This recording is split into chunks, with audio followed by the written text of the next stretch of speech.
Olá! Formado em 2003 na primeira turma de jornalismo da Universidade Presbiteriana Mackenzie e em Direito, também pelo Mackenzie em 2008, tem especialidade em Direito Tributário pela USP.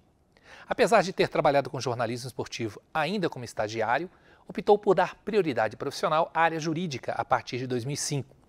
Em 2009, resolveu empreender e abriu seu próprio escritório, a BRBA Advogados Associados, que atualmente conta com mais de 15 colaboradores nas esferas criminal, civil, trabalhista, tributária e societária, atendendo a grandes empresas em todo o Brasil. O programa Memória do Curso de Jornalismo recebe hoje o jornalista e advogado Guilherme Ablas. Guilherme, Professor, prazer recebê-lo. Muito obrigado pelo convite, fico muito feliz de voltar aqui ao Mackenzie depois de tanto tempo. Né? Fazia tempo que você não vinha ao Mackenzie? Eu acho que a última vez que eu vim aqui foi em 2008, 2009, ou seja, muito tempo. Né? Foi um lugar que me trouxe muita felicidade. Né?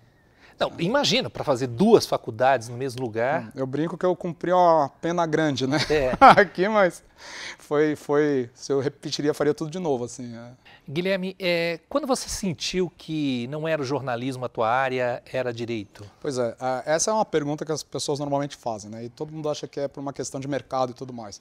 No meu caso, não foi. Tá? No meu caso, ele envolveu, como eu estava dizendo, eu sempre gostei de narrativa. Mas em certo momento eu vi que essa narrativa só não bastava para aquilo que eu queria, que era contribuir de alguma maneira com a sociedade. E o direito nos dá essa ferramenta, né? Aí, enfim, falando de situações pontuais, mas, por exemplo, a gente lá no escritório, a gente faz ações pro bono de plano de saúde, ou seja, a gente consegue transformar a vida das pessoas, ou ainda transformar a sociedade de alguma maneira, através daquela ferramenta que eu tive a oportunidade de fazer. Então eu acho que isso o direito me atraía muito, essa possibilidade de fazer, essa possibilidade de contribuir. Que o jornalismo, até certo ponto, a gente sentia uma barreira. Isso, assim, na minha concepção, isso ajudou muito. A minha percepção, né, faz bastante tempo, mas em sala de aula, é que você era bastante participativo. Eu dava aula de política e você estava sempre buscando informações, sempre discutindo e tal. Não que tenha sido uma surpresa você ter ido para o direito, até porque é muito jovem. Quer dizer, eu lembro que eu te encontrei, acho que um ano depois, diferentemente da bermuda, você já estava de calça comprida, né, de paletó. Da liturgia, né? E são duas áreas diferentes. Teoricamente, né, você pode dizer, são duas áreas diferentes. Talvez o público é diferente, por exemplo, talvez no jornalismo fosse uma coisa mais...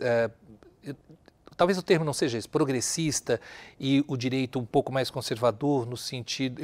Sabe por que eu pergunto isso? Eu lembro que quando terminava as aulas de jornalismo, a gente estudava no Prédio do Direito, não sei se você se recorda disso. No final da aula, sim. Os alunos do direito ficavam na porta. E aí, eu estava corrigindo algum trabalho e pedia para eles entrarem. A primeira coisa que eles faziam em sala era arrumar a carteira. Era arrumar as carteiras direitinho. Tem essa visão mesmo, um pouco mais progressista, um pouco mais conservadora? Existe sim, pela própria profissão, né? E eu acho que a faculdade ela te ajuda, inclusive, no dia a dia Desculpa, da profissão. talvez o termo seja formal ou informal. Formal ou informal. Mas eu brinco que quando eu fazia jornalismo, meus colegas me consideravam rapaz mais formal de direito, né? O cara, aquele estereótipo, né? E aí, quando eu entrei no direito, é o contrário. Eu era aquele cara mais informal. Tanto que no mercado de trabalho, e aí me ajudou muito o jornalismo, eu fui trabalhar num grande escritório aqui em São Paulo, numa área chamada administrativo tributário. Então, eu trabalhava junto, apresentava defesas para um auditor fiscal, não para um juiz. Então, o que eu tinha que fazer? Eu tinha que pegar termos extremamente complexos, tá? Conceitos extremamente complexos e traduzir para o sujeito ali de uma linguagem mais informal, uma linguagem mais objetiva, mais direta, para que ele entendesse o que está falando. Isso o jornalismo me ajudou muito a traduzir, a interpretar. É o papel do comunicador. E no direito isso também ajuda muito. Porque não adianta eu chegar para o juiz e falar assim, é muito mais efetivo você contar bem a história, o que aconteceu, aquele me dê os fatos que eu lhe dou o direito. Então, o direito o juiz sabe. Ele sabe o que se aplica. Você tem que contar direitinho o que aconteceu, saber traduzir os fatos. Claro, de uma maneira que seja fiel àquilo que o seu cliente ele pretende. Mas você tem que ter uma linguagem direta. E eu acho que isso faltava no direito. Os advogados mais antigos eles têm um tipo de linguagem menos direta. E isso, em certo momento, começou a ter no próprio judiciário, a ter uma divergência, porque começaram a entrar juízes mais novos, o excesso de processos. Então, hoje, quando você tem uma linguagem mais direta, eu acho que é mais efetividade até para o direito. Voltando à questão da sua formação no jornalismo, nesses 4 anos, primeira turma, como você disse, né? Vou acreditar, uma turma grande, por sinal. Na minha lista... 75, né? 75, na minha lista, eu acho que eu tenho, de formados, 56, na lista que eu guardei. Né, o que a faculdade te deu? Qual foi a importância desse curso na sua vida? Se é que teve alguma importância? Teve muita importância. Eu, quando entrei no direito, eu tinha 17 anos, eu acho, 17 anos. Era muito novo, né? No jornalismo. No jornalismo, isso, no jornalismo. E a faculdade, a universidade, em uma universidade grande como o Mackenzie, ele ajuda você, ele abre a sua cabeça. Ele te diz a importância do saber, ele te coloca isso em você. E eu acho que isso me ajudou muito, assim. Foi um menino que ele amadureceu no jornalismo. Ele amadureceu a importância de conceitos básicos, de aprofundar na matéria, buscar fonte, saber a verdade, você ter ponderar aquilo que você vai falar, porque tem uma consequência. Isso em tudo na sua vida. Tudo que você vai falar tem uma consequência. Acho que o jornalismo ele tem que ter isso. A gente, muitas vezes na profissão, eu acho que os profissionais estão esquecendo essa responsabilidade. E isso a gente, aqui no Mackenzie, era muito forte. Meus amigos aí estão no mercado de trabalho, estão super bem, porque foram bem formados, né? Eu acho que aí está a importância de estar numa instituição grande, uma instituição que tem uma história. Foi o que eu te disse no começo. O Mackenzie não ia apostar, ele não ia propor algo que não tivesse um apoio, uma força. Eu lembro, né, a gente, primeira turma, o que a gente pedia tinha. Ah, falta livro de... Dia seguinte estava lá, livros. Ah, mas está faltando um estúdio. Dia seguinte tinha estúdio. A gente foi mal acostumado até, né? Porque depois, quando eu fiz direito, cara, amigão, essa faculdade que tem 60 anos, está chegando agora, 100 anos, está chegando agora e quer o quê? Né? Então, mas isso foi muito bom, assim. Foi uma aposta certeira, assim, eu brinco. A área de atuação, você estava me dizendo que você continuou e continua ainda estudando bastante política em todos os aspectos, não só política partidária, né, mas democracia, política, né, democracia no sentido amplo. O direito e o jornalismo, nesse caso, eles se convergem? Sim, bastante. Bastante, tá? Porque o que eu acho, que até pela história do jornalismo no país, o jornalismo dá muito valor à democracia.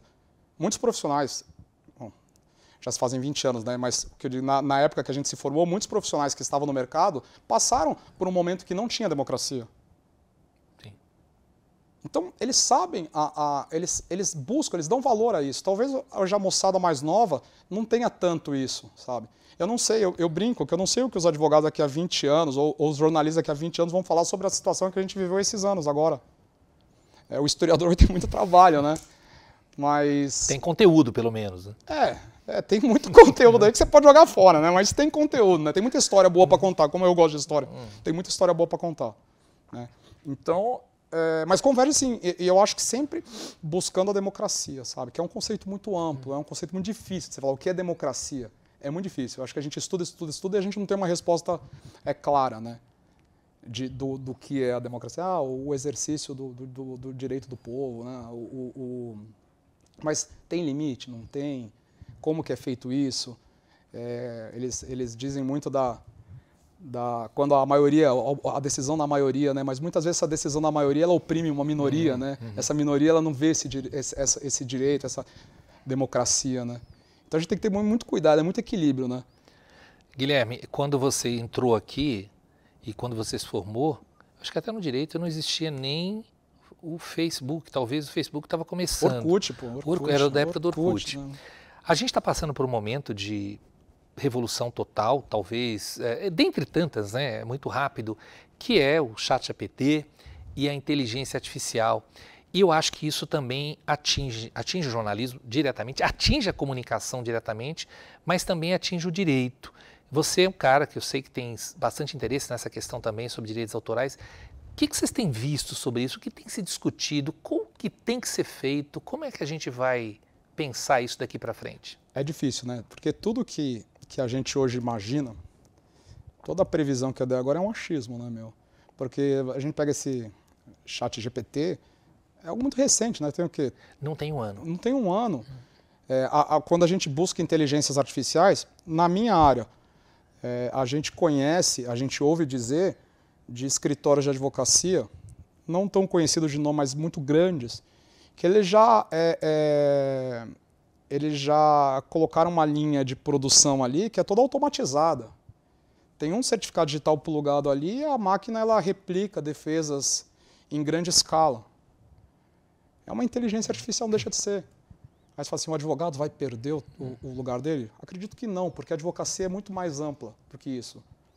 Mas é possível que muitos profissionais percam o seu trabalho. Pegando esse gancho, o jornalismo, a gente estava conversando isso anteriormente, inclusive muitos colegas de vocês da sua época não estão na redação. Aliás, nem da tua época e nem posteriormente, né? Mas estão trabalhando com comunicação. Com essa mudança toda, de certa forma, é assustadora, mas você tem um mercado mais amplo. No direito isso pode acontecer ou o direito está mais conservador nesse aspecto? Hoje, se eu pego o chat GPT e peço, chat GPT, me escreva uma contestação batendo nisso, nisso e nisso, que use com os elementos X, Y, Z, para tantas laudas, ele vai me fazer uma defesa.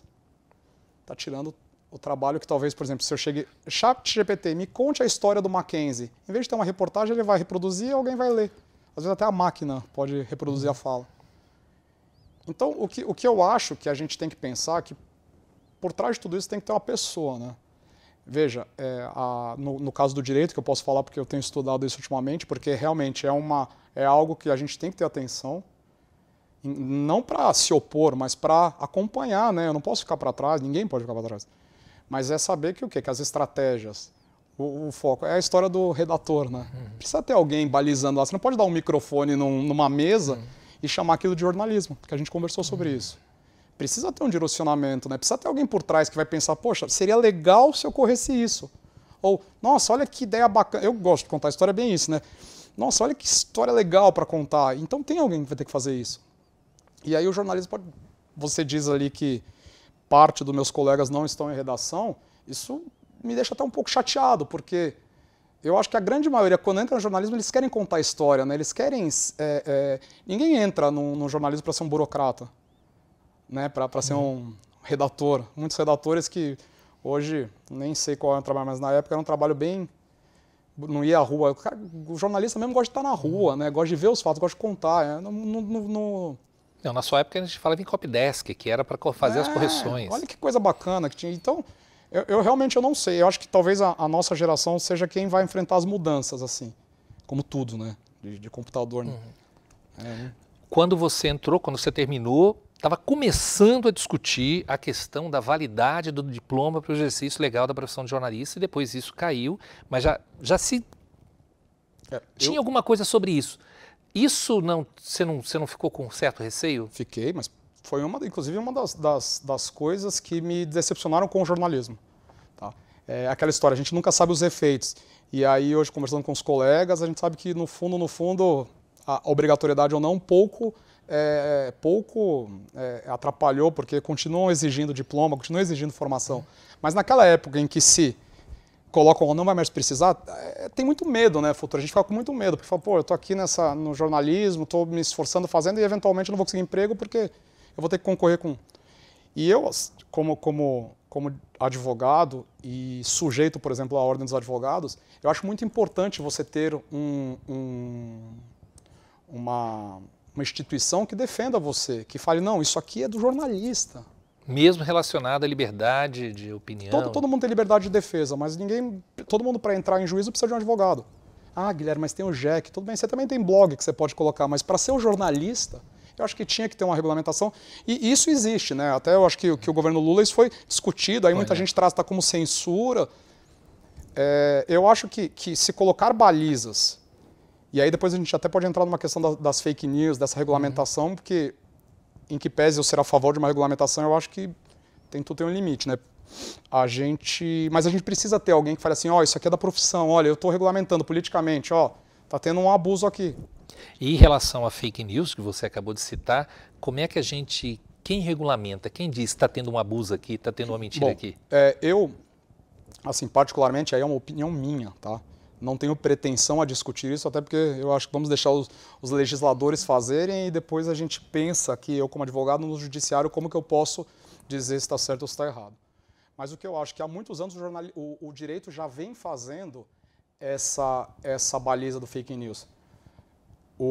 Demora, tá? Eu sei que demora. Escola base foram condenados, meios de comunicação, a pagar a indenização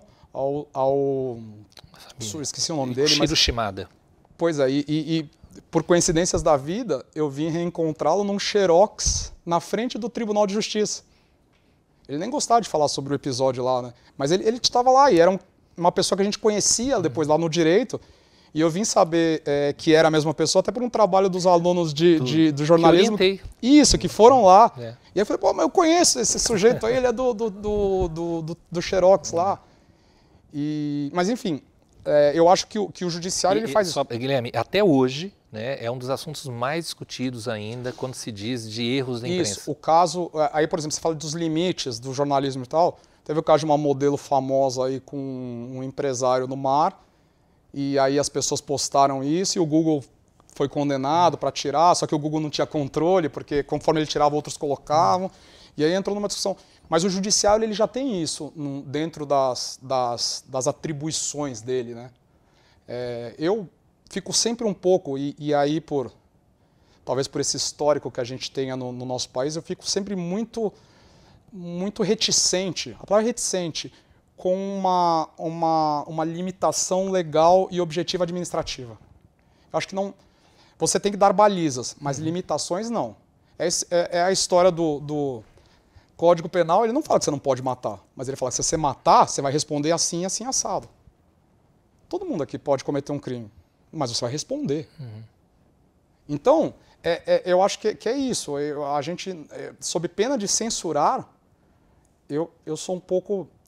Não li a fundo o texto. Eu acho que realmente os meios de divulgação, eles têm que ter uma responsabilidade ali objetiva, mas eles vão filtrar ali, eles têm que ter ferramentas de filtrar isso, né? Se ele tem ferramentas de saber, o algoritmo sabe se você gosta de azul, se você gosta de vermelho e te manda propaganda, por que ele não pode saber se isso é verdade ou não? Eles têm meios para fazer isso. E eu acho que nisso a gente tem que forçar, mas daí para ter uma restrição eu acho um pouco demais. Apesar de ser um advogado bem-sucedido, estar na área, estar feliz com a sua profissão. O único advogado de Vespa, né, na Faria Lima. Um advogado de Vespa na Faria Lima. Porque já tem outros aí, eu tenho amigos que... Algum arrependimento em ter feito jornalismo? Nenhum. As pessoas me perguntam isso, né? E aí é interessante porque eu jamais seguiria a área de jornalismo. Se hoje me perguntasse, você seria jornalista? Eu acho que não. Mas se me perguntasse, você faria a faculdade de jornalismo de novo? Eu falaria, sim, faria. Para ser um advogado. Porque eu acho que isso me ajudou muito na formação de caráter, talvez, se eu tivesse feito uma outra faculdade, um menino de 17 anos que entrasse em qualquer, fizesse filosofia, talvez eu esteja falando a mesma coisa de filosofia. Mas naquele momento, para um menino de 17, 18 anos, foi muito bom o curso de jornalismo. E era uma turma briguenta. Soube brigar. Eu gostei que você usou uma palavra muito, muito bonita, que falar que eu era participativo. Não era chato, eu sei disso. Eu sei disso. Vou perguntar para os teus colegas. Eu era um cara que... Ah, não, mas tem alguns ali que é melhor nem perguntar. Mas eu batia porque eu sempre tive isso do que é certo. Não, mas é certo ter isso. É certo aquilo. A gente, às vezes, até pedagogicamente, né, com alguns professores, a gente tinha enfrentamentos. Mas por quê? Porque a gente entrou na faculdade, e talvez, eu não sei se foi um acerto da faculdade ou um erro, mas falou, vocês vão ajudar a fazer o curso de jornalismo. Sabe aquele discurso lindo? Então a gente se achava no direito de, eu tenho o curso de jornalismo, e bater, porque a gente é a primeira turma, a gente... Então, e isso aí me ajudou até no direito, porque depois no direito, o direito é isso, né? A gente vai se estressar com decisão judicial, se estressar com o cliente, se estressar com o promotor, com o procurador. É o estresse. Eu brinco que eu lido com o problema dos outros, né? Talvez seja uma das poucas profissões que só lida com o problema dos outros. Às vezes eu chego em casa, minha esposa vem me perguntar o que eu falo, eu tenho muito problema aqui para cuidar, sabe? Guilherme, obrigado, querido. Obrigado Vanderlei, por você ter obrigado vindo. você pelo espaço aqui, por lembrar de mim, né? Eu não sou mais da área, né? Não estou mais no meio, mas para mim é algo que eu vou guardar com muito carinho, voltar aqui no Mackenzie, para poder falar um pouquinho da experiência de cursar. Que seja a primeira de muitas. Eu estou aqui à disposição, né? Se precisar. Obrigado, Tá então. bom? Vanderlei, obrigado a você. E meu muito obrigado também a você que nos acompanhou até aqui. Até o próximo programa.